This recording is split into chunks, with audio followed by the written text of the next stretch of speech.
Hey everyone, Farron's here, bringing you the Spatials, galactology. Now, I apologize. Normally, I would record voice while I play the game. Unfortunately, for some reason, my voice recording software would constantly stop recording as I recorded my gameplay. So, the voice is coming after the fact, and I'm sorry, I apologize. I'll try and do it differently next time. Or, if you prefer it this way, leave me a comment, tell me how much better you like it. In any case, for now, load up the save and see what this game has going for it.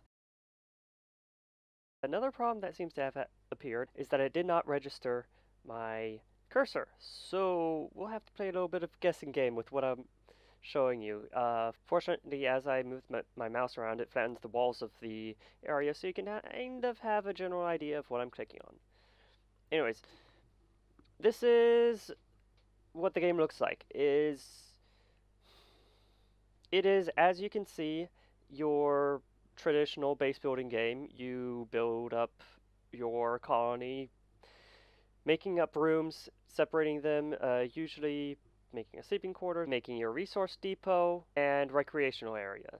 We also have the med bay, the research, and of course food. A feature that is unlike some other base building games is that we have visitors here, and as you can see, on the right side, each one of them requires something different when they visit. Knowledge, inebriation, spending on souvenirs, or the such. And doing any of these tasks will give them, or will provide you with currency. Now this has many of the features that most base building games have. You build your floors, build your walls, build your door, and though this one does have a particular aspect where noise is involved. So if there's something noisy in the room, then they won't be able to sleep, for example, or it will cause them to be to enjoy the area less, for maybe if they're reading, for example. So having the entire room enclosed with a door is how the game separates all of this. And of course, this has the job management aspect where you can see there's chemistry, repair, medicine, firefighting, all the normal basic needs that the colony will need, and you can select and choose which officers do what. Now, a feature that is pretty nice in this game, or at least interesting, is that you can have your red shirts specialize into different areas. You can have scientists, engineers, medics, diplomats, and security officers. If you look to the bottom of the screen, on the left-hand side, you can see that there are salary changes with each of these specializations, going from 1 per minute to 5 per minute, and then finally 8 per minute. Also, their demands change, with the highest tier officers requiring a certain amount of aesthetics and one specific decoration. If these are not satisfied, they'll go on strike and start destroying random pieces of equipment. Now, as you just saw, paying your officers a decent salary is very important. Otherwise, they'll just go on strike and not do anymore. And this is where the trade aspect of the game comes in. You will encounter different civilizations over time, each with their options of items to be sold to them.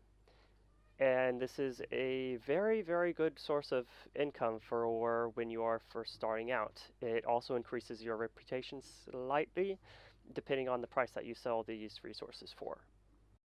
So now you may be wondering, how do I get the resources to produce all of this? And that is a very valid question that I did not understand when I first started out. I wanted to establish my base, get things going, and then start exploring. No. Right after you start cooking and making filtered water, you have to get your ships out and go exploring the other galaxies. This is where you get your base materials. And so let's take a quick look at how that is. When you arrive on a planet, you will have the ship's crew assigned to that ship, descend to the surface, and be able to build your extractors and storage and trade depots and etc. All of the things that you could not do on your home planet. You will need to have your ship crew be well equipped because they will also encounter native hostiles. On this planet, the only hostiles are the local animals. The civilization that controls this one is the Earth civilization, and they are friendly towards me. So once you build your first depot, you can sell only one item at that depot. So generally, you would either choose an item that is no longer being needed by you, or that is a high enough price that when there is surplus, then it is sold for a very, very handsome price. Now, of course, you only start with two ships, and the galaxy is a very large place. So, as you can see, I just finished my third ship. Now I need to staff it with officers, otherwise it won't be able to do anything. So the first thing that I'm going to want to do is hire some new officers, since these officers will practically never be on the planet, since I'm going to use them as a resource gathering ship. Also want to go ahead and equip them with some better weapons, so go ahead and make that. And then once I have everything the way I want it, I can go to the fleet menu and select the two officers that I had just hired on, and they will be controlling the ship from now on. Now, as you can see, I have just hired, or I also placed a third member in the crew of another ship. This is because I had just gotten a notification while I was hiring the first one that, oh my gosh, the robots. And grabbing him to equip him with a shielding weapon so that I can go and liberate that planet. So let's do a quick jump to there.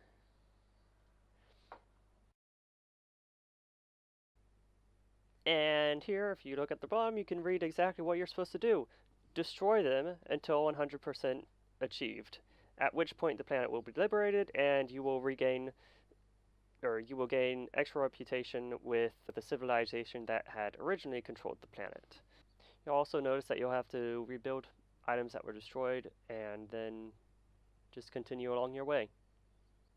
Now, as I'm doing this, I get one of the cash gaining events, which is to build a bunch of random items in this case, so I just go ahead and go back and start building a bunch of decorations just to make things look prettier. And once I'm done with that, back to slaughtering ever. Once I do that, it's back to slaughtering everything. So we can just skip ahead a little bit here. It's not that interesting to watch. And upon destroying them all, we get to deal with a raiding party. This is one of the normal threats that you find in the game once you have found a hostile civilization. Periodically, they will either invade planets or invade your home planet, and you must defend yourself, which, with the level of weaponry that I have currently, it gets done pretty easily.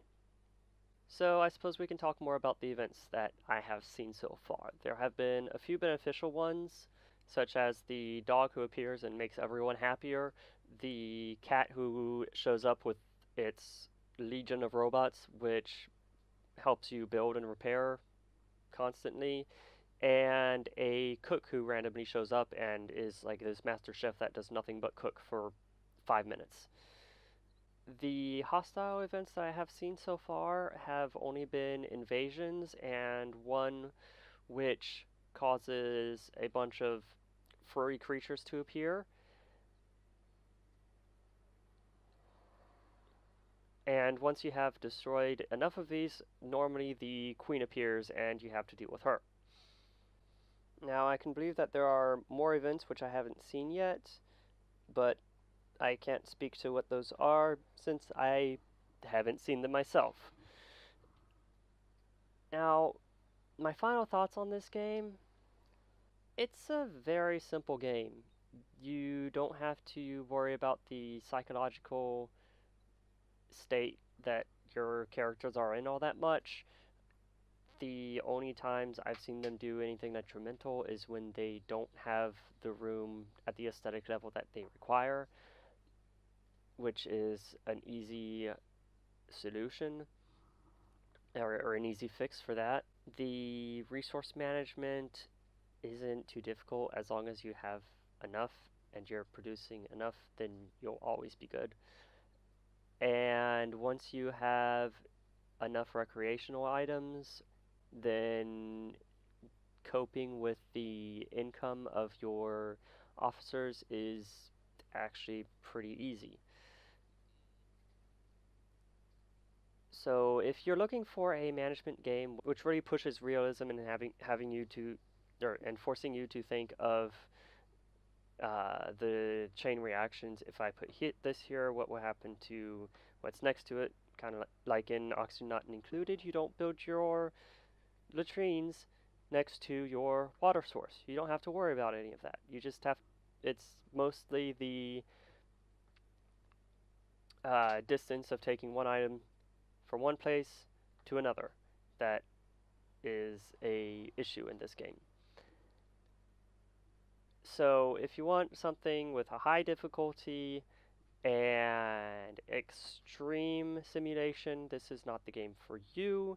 Hold out for RimWorld or Oxygen Not Included.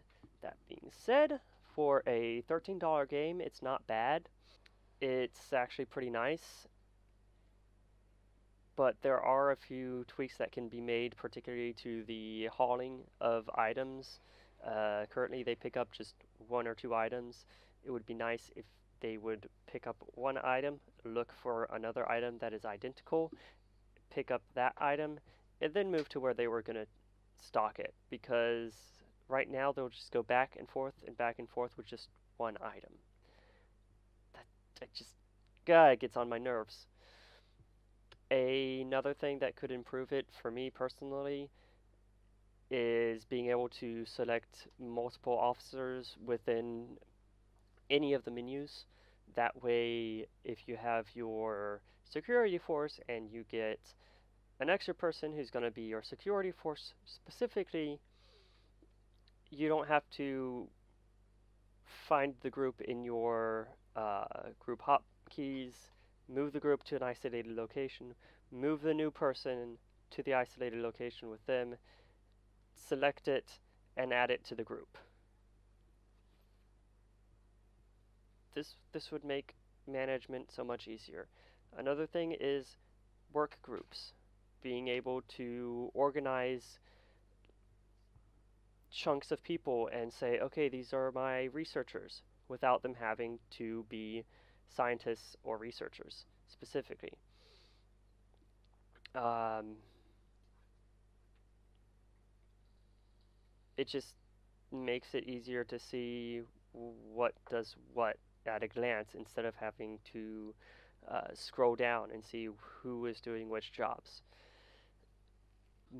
This might not be a feature that is going to be done because it's not how the devs intended to work, but it would be nice to have pallets or some kind of a stocking area other than the large stockpile area that can hold multiple resources. Currently, each orange pallet that you see can only hold one.